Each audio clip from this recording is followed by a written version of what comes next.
Welcome to Middle East Briefing.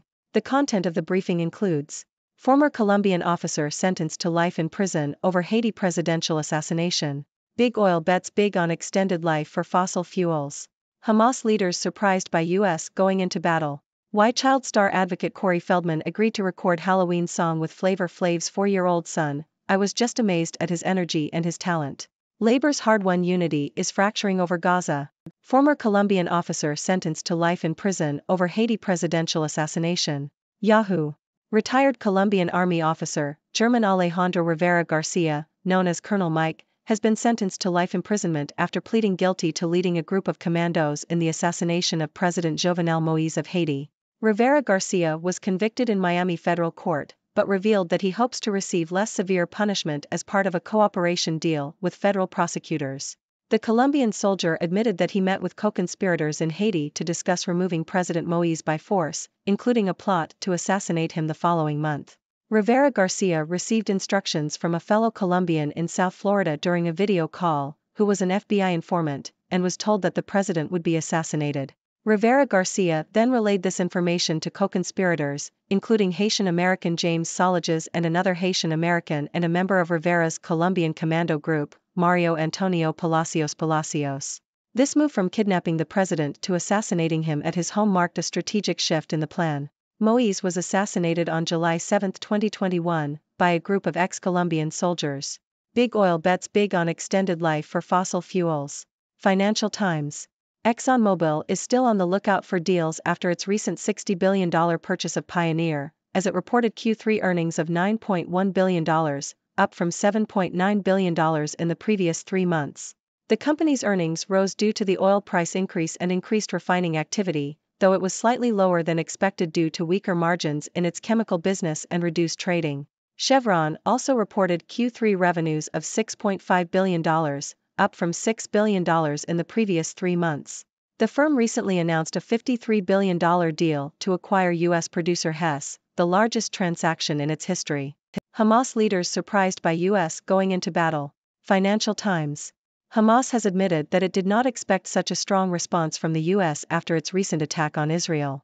The U.S. has deployed carrier strike groups, air defense systems, and thousands of troops to the region in response to the attack.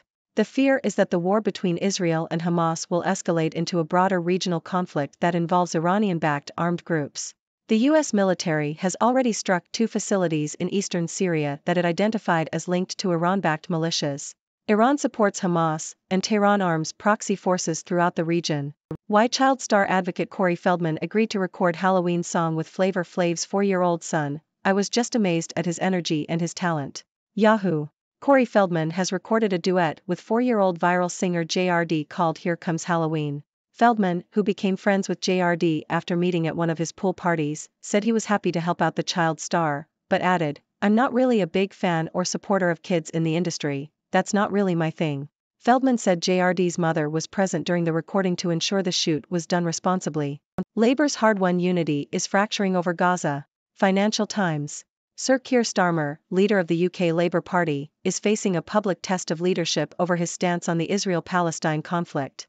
Starmer's refusal to call for a ceasefire in Gaza has led to rebellion from London Mayor and Labour MPs. Muslim MPs and those representing constituencies with many Muslim voters are concerned about the electoral consequences, but some argue that there is no real alternative to Labour in England and Wales.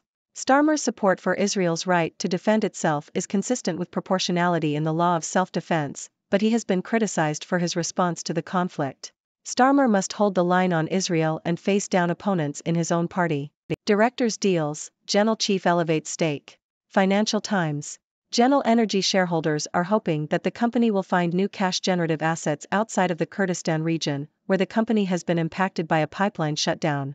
The company's cash holdings currently stand at $425 million, and major shareholders may be willing to invest more money to support the company's diversification efforts.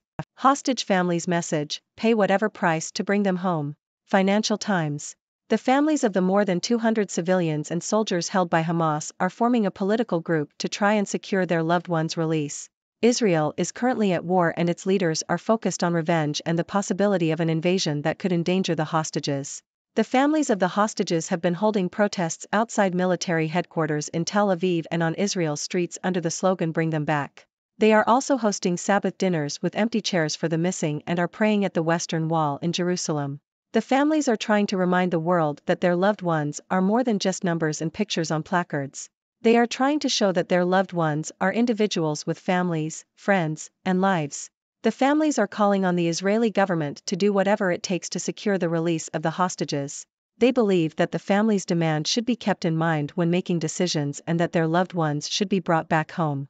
Speaker Johnson, U.S. can't allow Vladimir Putin to prevail in Ukraine. Yahoo! New Speaker of the House Mike Johnson, Republican Louisiana, said a victory for Russian President Vladimir Putin in Ukraine could empower China in comments Thursday. For the first time, I understand what it means to be Jewish. Spiegel. The recent conflict between Israel and Hamas has sparked a rise in anti-Semitic incidents in Berlin, Germany. Many Jewish residents are feeling fearful and unsafe in the city that they once called home. Jewish establishments, such as restaurants and synagogues, have become potential targets for attacks. Some individuals have reported being verbally harassed or physically assaulted due to their Jewish identity. The increase in anti-Semitic incidents has caused many Jewish residents to change their behavior, such as speaking Hebrew in public or wearing symbols of their faith. Some are even considering leaving Germany altogether and returning to Israel, where they believe they will be safer. The situation has highlighted the need for society to stand up against anti-Semitism and support the Jewish community. In Berlin, a city with a history of anti-Semitism during Nazi rule, the current rise in incidents is particularly concerning. Many Jewish residents moved to Berlin because of its reputation for diversity and openness. However, the recent rise in anti-Semitic incidents has shattered their sense of security. Jewish individuals are now worried about their safety and the safety of their children. They fear being attacked on the streets and feel that society may not stand up for them if they are targeted. The situation has led to changes in behavior among Jewish residents, with some avoiding certain areas or hiding symbols of their faith. Others have chosen to leave the city altogether and return to Israel, where they believe they will be better protected. The rise in anti-Semitism in Berlin is a stark reminder of the ongoing need to combat hatred and discrimination. It is crucial that society stands up against anti-Semitism and supports the Jewish community in order to create a safe and inclusive environment for all residents. Labour divisions deepen over Gaza ceasefire stance. BBC. Sir Keir Starmer, the leader of the UK Labour Party, is facing pressure from senior Labour figures to change his position on the Israel-Gaza war and call for a ceasefire. Mayors Sadiq Khan and Andy Burnham, as well as Scottish Labour leader Anas Sarwar, have all called for a ceasefire, putting them at odds with Sir Keir's position of backing humanitarian pauses. However, Labour frontbencher Steve Reid has defended Sir Keir's stance, saying that humanitarian pauses would allow aid to enter Gaza without stopping Israel from disabling the terrorists who attacked them. The UK government, as well as the US and EU, also support humanitarian pauses rather than a full ceasefire. And that's a wrap for today's news. We had a range of stories, from the sentencing of a retired Colombian officer involved in the assassination of the Haitian president, to big oil's bet on the extended life of fossil fuels, and even a surprising collaboration between child star advocate Corey Feldman and Flavor Flav's 4-year-old son. But let's dive a little deeper into some of these stories. First, the sentencing of the Colombian officer reminds us of the complex web of international conspiracies and the role of informants in law enforcement. It's a reminder that justice can be served, even if it takes time. On the topic of big oil, it seems like they're still banking on the future of fossil fuels, despite growing concerns about climate change. It's a reminder that the transition to renewable energy won't happen overnight and that the fossil fuel industry still has a significant impact on the global economy. Next, Hamas leaders being surprised by the strong response from the US highlights the potential for escalation in the Israel-Palestine conflict. It's a reminder of the delicate balance of power in the region and the potential for wider conflict involving Iran-backed armed groups. And let's not forget the lighter side of the news, with Corey Feldman teaming up with a 4-year-old viral singer for a Halloween song. It's a reminder that unexpected collaborations can bring joy and entertainment, even in the midst of serious news. Lastly, the divisions within the UK Labour Party over the Israel-Palestine conflict highlight the challenges of leadership and the complexities of navigating sensitive international issues. It's a reminder that finding a balance between different perspectives can be a difficult task, even within a political party. Well, that's all for today, folks. I hope you enjoyed our journey through the news. Remember, these are just my thoughts and observations, and I'd love to hear yours too. So, what are your thoughts on today's news? Thank you for tuning in. The content above showcases the latest briefing reports and analytical synopses, thoughtfully curated by the 6Do team.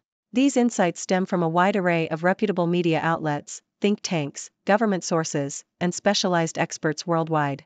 We encourage you to explore these sources for a comprehensive perspective. Keep in mind that while the content may not always align with the official standpoint of 6Do Brief, it's not meant to be taken as absolute directives for decision-making.